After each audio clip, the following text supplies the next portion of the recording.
गुफ्तगू, डिबेट, मुकालमे का रास्ता कभी बंद नहीं करना चाहिए। हमेशा सोसाइटी में खुद इससे हब्स पैदा होता है, इससे जो इमोशंस हैं वो एक्सप्रेस नहीं हो पाते और फिर बहुत डिजास्टर्स होते हैं। इसलिए कभी इसको मैं डिस्करेज नहीं करता, जो भी आदमी है। लेकिन मेरी एक पर्सनैलिटी है, मेरा एक पस मंज़र है, ये मैंने चॉइस कायम करनी है कि मैं किसके साथ बैठूंगा। मैं ये नहीं कर सकता कि मैं आपकी डिमांड के ऊपर आपके पास बैठने के लिए आ जाऊं। ये हर शख्स का हक है। तो इसका इससे कोई ताल्लुक नहीं है कि मैं डिबेट के कल्चर के खिलाफ हूं या गुफ्तगू मुकालमे के खिलाफ हूं।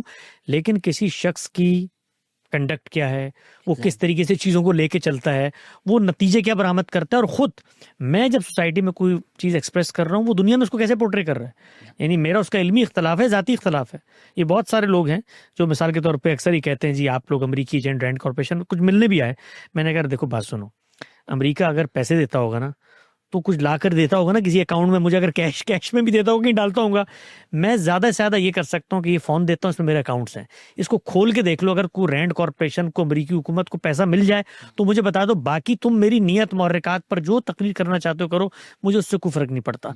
तो अगर इत्मीनान चाहिए दिली कि भाई ये इसका एक पॉलिटिकल राय है, ये किसी के आगे बिका हुआ नहीं है, तो जो इत्मीनान हासिल करना मेरे घर पे आ जाओ, मेरे बेडरूम के नीचे जाकर झांक के देख लो, अगर कुछ मिल जाए। ऐसे कोई आ ही ना जाए। हाँ नहीं आ जाए, हमें हमारे लिए कोई मसला नहीं है। मेरे नहीं। हमारी एक एक चीज इंस्टीट्यूशंस हो या पर्सनैलिटी हो, एक एक चीज खुली किताब की तरह। और मैं सबको दावत देता हूँ, कोई शख्स जानना चाहता है इसमें, हमारे दरवाजे उसके लिए खुले हैं, लेकिन सच्चाई के साथ आएगा, तालिब इल्म बन के बैठे।